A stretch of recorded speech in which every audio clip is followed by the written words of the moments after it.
Morning, my son-in-law told me my kitchen was too big for me. I was standing in it, making him eggs the way his own wife, my daughter, never learned to. Over easy, the whites set, but the yolks still loose. A little butter, no salt because of his blood pressure. He took the plate without looking up from his phone and said, "You know, Joan, a place like this is really a lot of house for one person." I didn't say anything right then. I just wiped my hands on the dish towel my husband bought me at a county fair in 1986, the one with the faded roosters on it, and I poured myself another cup of coffee. But something in my chest went cold and quiet, the way a furnace does right before it quits on you in January. I'm 71 years old. I raised 2 children in this house. I scrubbed crayon off these walls and chicken pox off these children and 40 years of suppers off this stove. My husband died in the back bedroom on a Tuesday in October, 8 years ago, and I held his hand until it stopped being warm. So when a man who married into this family 13 years ago told me my house was too much for me, I felt something I hadn't felt in a long time. I felt like I was being measured for a box. Let me back up, because I want you to understand how it got to that.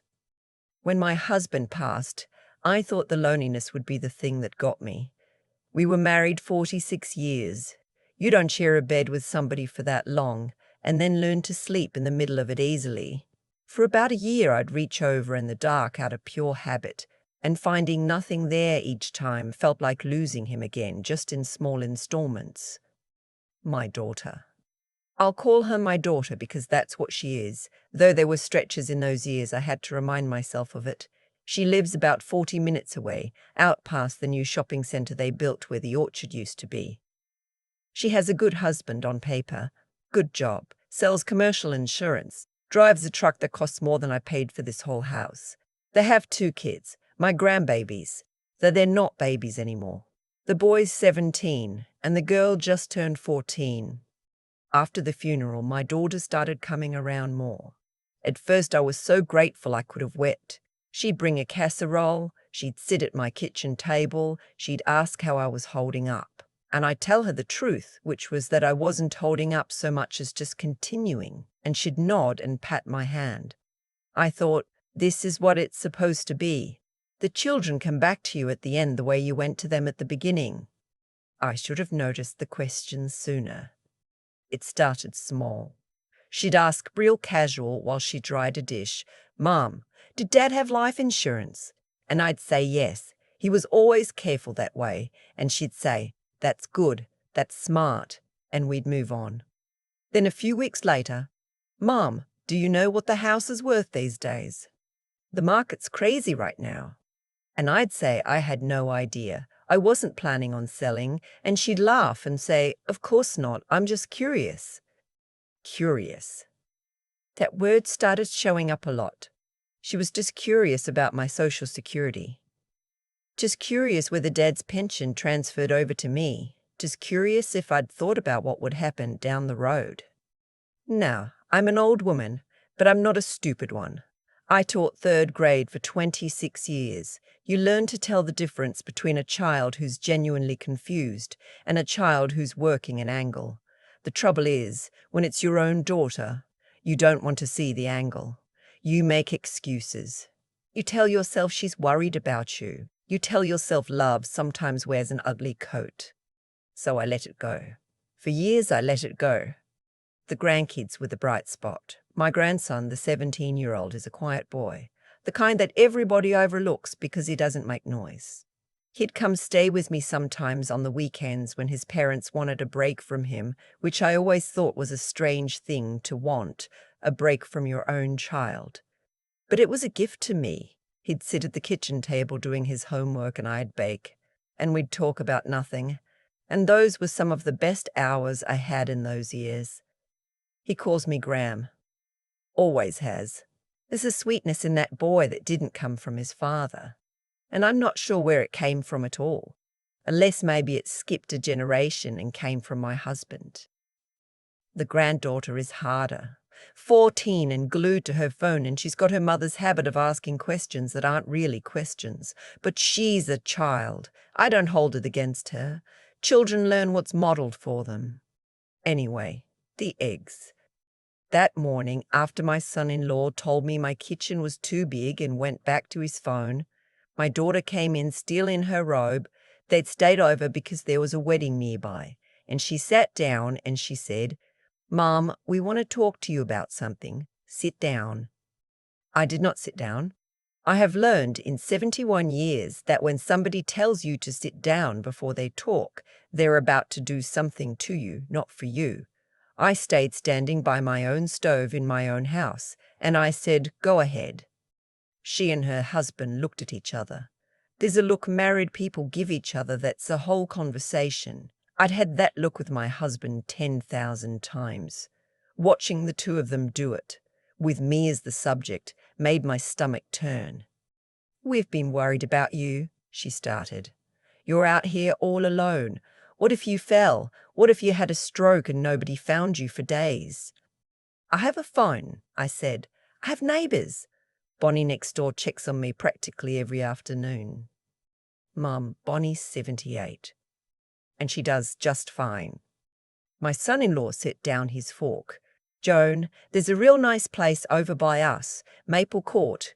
It's not a nursing home, it's assisted living, totally different. They've got activities, they've got a salon, they've got people your own age. You'd love it."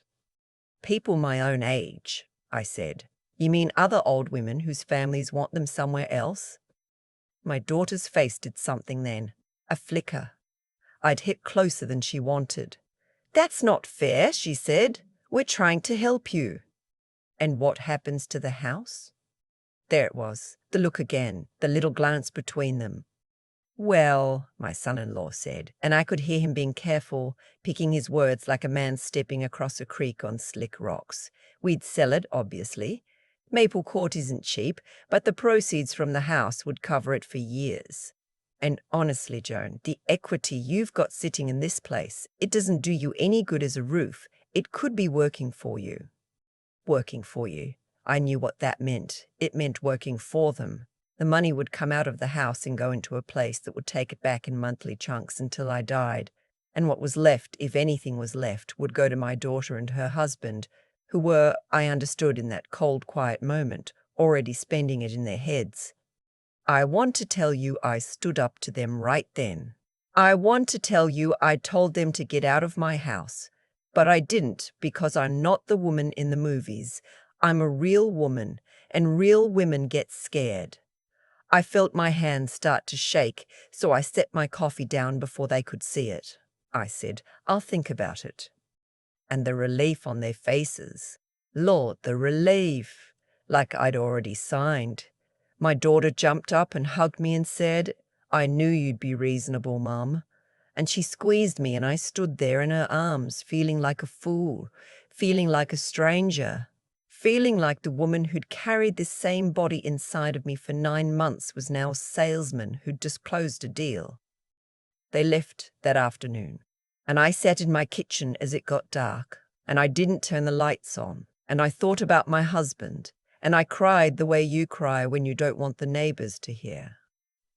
Here's the part nobody tells you about getting old. The world starts treating you like you've already half left it. They talk over you at the doctor's office to whoever drove you. They speak slower and louder like you've gone simple. And the cruelest version of it is when your own children start doing it.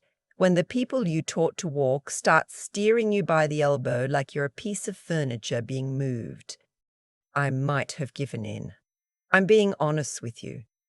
There were nights that week I almost called her and said, "Fine, do what you want, I'm tired," because that's the thing they're really counting on, not your stupidity, your exhaustion. They figure if they push long enough, you'll be too worn out to push back. But 2 things happened. The first was my grandson. He called me that Thursday and I could tell something was on his mind because he's a quiet boy and he doesn't call to chat.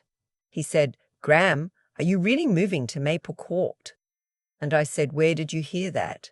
And he said his mum and dad were talking about it at dinner, about how once you sell the house, they'd finally be able to pay off the truck and do the kitchen remodel and put something away for his college. He didn't even know he was telling me something. He's 17. He just thought we were all on the same page. He said, I think it's kind of sad, though. I like coming to your house. Maple Court won't let me sleep over. I held the phone and I looked around my kitchen, at the roosters on the dish towel and the height marks penciled on the door frame, where I measured both my children every birthday. Marks I never painted over, even when we redid the trim. And I thought, they have already spent my house. The truck, the remodel, the college fund, my home, the only thing I have left of my husband, of my whole life, was already chopped up and divided in their minds, and they hadn't even waited for me to say yes. The second thing that happened was Bonnie. Bonnie's my neighbour.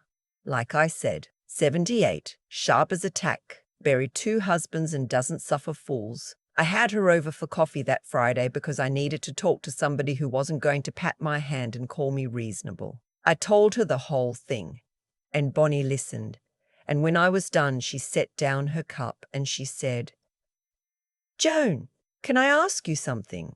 Whose name is on the deed? Mine, I said. Mine and, well, just mine now.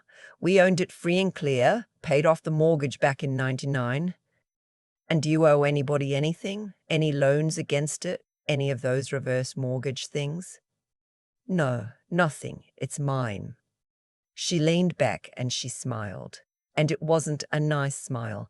It was the smile of a woman who's seen this play before. Then, honey, she said, they can't do a thing. Not one thing. That house cannot be sold without your signature. They can't put you in a home. They can't touch your social security. They can suggest, they can guilt, they can cry, but legally they have got nothing. You hold all the cards. You just forgot you were holding them. I sat there and I let that sink in. She was right. I'd been so busy being scared, so busy feeling like a problem to be solved, that I'd forgotten the most basic fact of my own life. This was my house, my money, my name on every paper that mattered. They had no power over me except the power I gave them by being afraid. The only way they get this house, Bonnie said, is if you sign it over, or if they can convince a judge you're not fit to make your own decisions. So you want to know what I'd do? Tell me. I'd see a lawyer, a good one your own, not theirs.